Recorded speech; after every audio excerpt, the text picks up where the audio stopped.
मोरध्वज निहाल चंद किस शैली का चित्रकार था? मोरध्वज निहाल चंद किस शैली का चित्रकार था? मारवाड़, मेवाड़, किशनगढ़ या अलवर?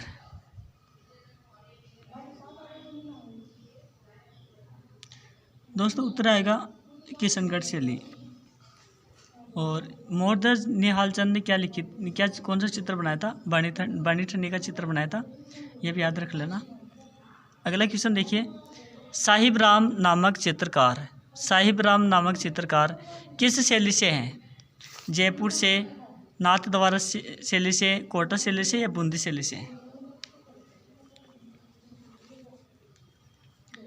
साहिब राम नामक चित्रकार ये जयपुर शैली से हैं। कौन सी शैली से हैं? जयपुर से। अगला क्वेश्चन देखिए, अलवर शैली में किस शासक का समय स्वर्ण युग था? महाराजा विजय सिंह का, विनय सिंह का, सावत सिंह का या राव सुजन सिंह का?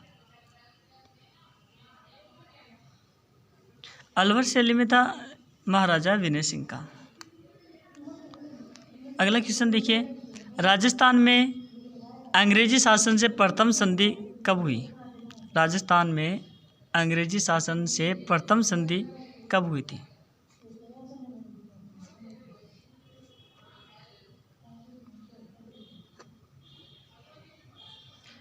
नवंबर 1817 में। हरकाबाई किसकी पुत्री थी? अगला क्वेश्चन है, हरकाबाई किसकी पुत्री थी? बहरमल, मानसिंह, जयसिंह प्रथम, जयसिंह सेकंड? हरकाबाई थी बहरमल की पुत्री, याद रखेंगे। हरकाबाई किसकी पुत्री थी? बहरमल की। सिरोही राज्य प्रजामंडल का संस्थापक था? टीकाराम पालीवाल, गोकुल भाई भट्ट, माणिक्यलाल वर्मा, विजय सिंह फतीक? गोकुल भाई भट्ट। अजमेर में राजस्थान सेवा संघ की स्थापना की गई थी, किसके द्वारा की गई थी? विजय सिंह फतीक के द्वारा। जयगढ़ का किला कहाँ है? जयगढ़ किला कहाँ पर है?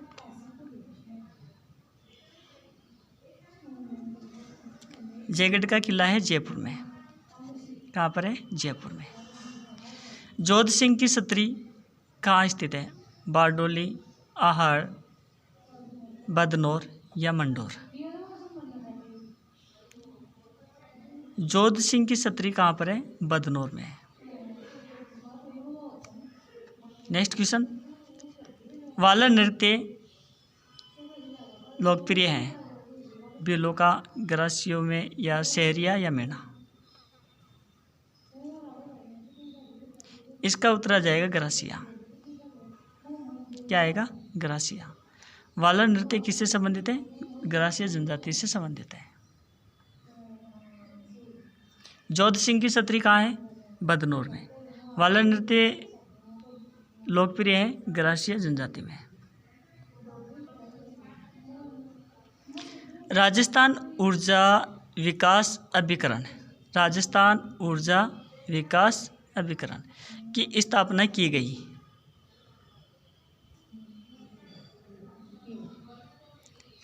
उन्नीस 1985 में। राजस्थान सरकार द्वारा प्रथम बार सौर ऊर्जा नीति घोषित की गई, कब की गई थी?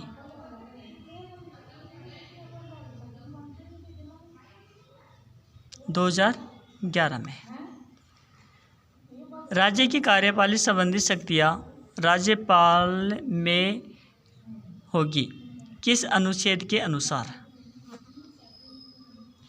राज्य की कार्यपालिका शक्ति राज्यपाल के अंदर राज्यपाल में समाहित होगी, उसमें निहित होगी, किस अनुच्छेद के अनुसार है? अनुच्छेद 161। जयपुर स्थापना दिवस है?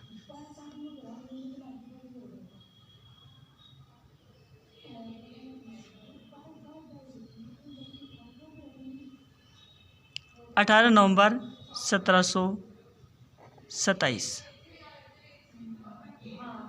18 नवंबर 1727 इसका आंसर हो जाएगा। सिवाना का प्रथम शाखा कब हुआ?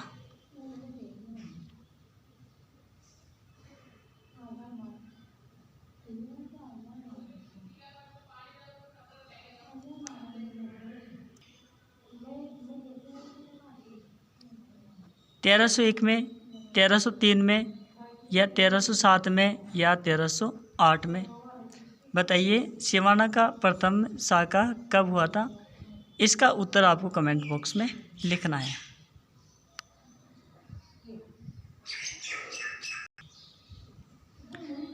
बीकानेर प्रजामंडल की स्थापना कब की गई थी?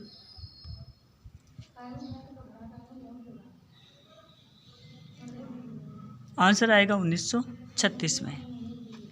झालावाड़ तथा टोंक क्षेत्र जाना जाता था जांगल प्रदेश से, वागड़ प्रदेश से, मेव प्रदेश से, या मालव प्रदेश से?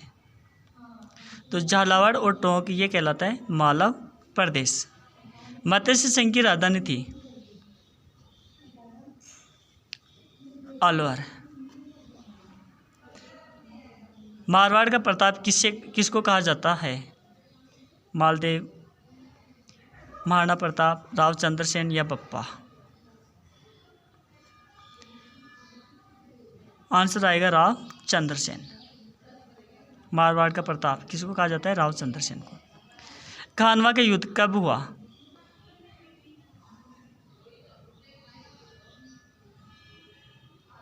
पंद्रह सौ 27 को।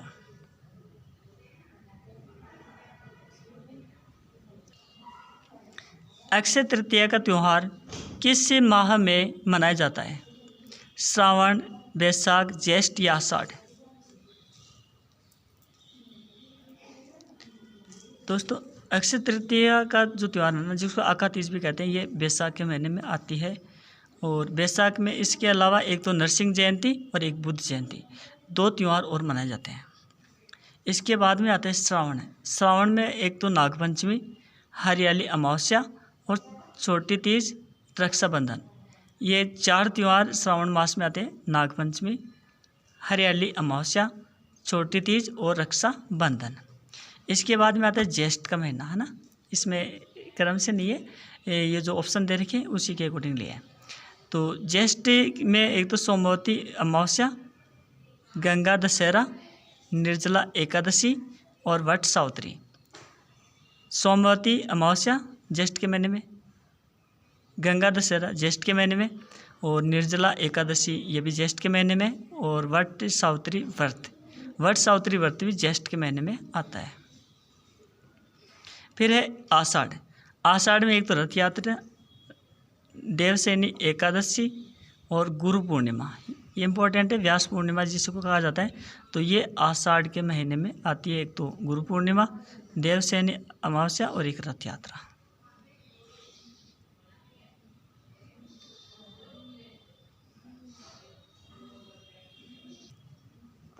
रामनवमी का त्यौहार किस माह में मनाया जाता है? चैत्र, भाद्र, आश्विन, कार्तिक?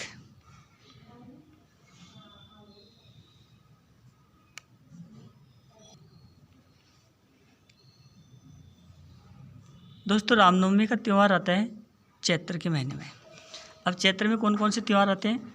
एक तो नव संवत्सर, नवरात्रा और गणगौर का व्रत, रामनवमी, महावीर जयंती और हनुमान जयंती, ये आती है 12 को। इसके बाद में आश्विन में एक तो श्राद्ध पक्ष शुरू हो जाते हैं और कालाष्टमी, यहाँ पे के का मतलब कृष्णा, है ना। कृष्णा और कृष्ण पक्ष और शुक्ल पक्ष होते हैं ना, तो के का मतलब कृष्ण पक्ष है और एस का मतलब यहाँ पे शुक्ल पक्ष है। महाश्राद्ध, महालवा, ये आश्विन माह में आते हैं। नवरात्र प्रारंभ होते हैं शुक्ल पक्ष की एकम से। दुर्गाष्टमी आती है शुक्ल पक्ष की अष्टमी को। आयुध पूजा, दशहरा और शरद पूर्णिमा, ये सब आश्विन महीने में आते हैं। इसके अलावा भाद्र के महीने में देखिए 11 त्यौहार है इसमें। एक तो बड़ी तीज भाद्र के महीने में। हल षष्ठी, यहाँ पर K3 का मतलब हो गया कृष्ण पक्ष की तृतीया, कृष्ण पक्ष की षष्ठमी और कृष्ण पक्ष की अष्टमी और नवमी, दशा, एकादशी, द्वादशी। ठीक है, ये सारे के सारे त्यौहार कृष्ण पक्ष में आते हैं। और इधर ये जो 8 से लेकर के 11 तक के त्यौहार ये आते हैं शुक्ल पक्ष में। ये चतुर्थी है तो यहाँ पे 4 है, पंचमी है तो 5 और जलजोलन 11 से आती है शुक्ल पक्ष की 11 को। ये सारे के सारे त्यौहार किस में? भाद्रपद के महीने में। बड़ी तीज, हल षष्ठी, एक ये जन्माष्टमी, गोगा नवमी और गौरी उत्सव, पर्युषण, ये जैन धर्म से रिलेटेड है। और बस वर्ष, गणेश चतुर्थी, ऋषि पंचमी, जलजूलनी एकादशी, अनंत चतुर्दशी, ये सब के सब त्यौहार कौन से महीने में? इस भाद्रपद के महीने में। इसके अलावा आ जाइए कार्तिक महीने में, जिसमें दीपावली आती है। करवा चौथ, अहोई अष्टमी, बस वर्ष और धनतेरस, रूप चतुर्दशी, दीपावली, दयानंद निर्वाण, महावीर स्वामी, अन्नकूट, भैया दूज। इसके अलावा 2 त्यौहार हो रहे हैं, एक तो तुलसी विवाह और एक नानक जयंती।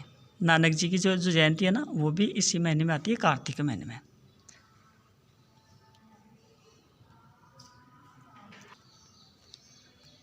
और दोस्तों एक क्वेश्चन ये भी है ना, आपको बताना है, NCERT की स्थापना कब की गई थी? अप्रैल 1961 को, सितंबर 1961 को, मई 1961 को या मार्च 1961 को? आंसर आपको कमेंट बॉक्स में लिखना है। मिलते हैं नेक्स्ट वीडियो में, तब तक के लिए धन्यवाद।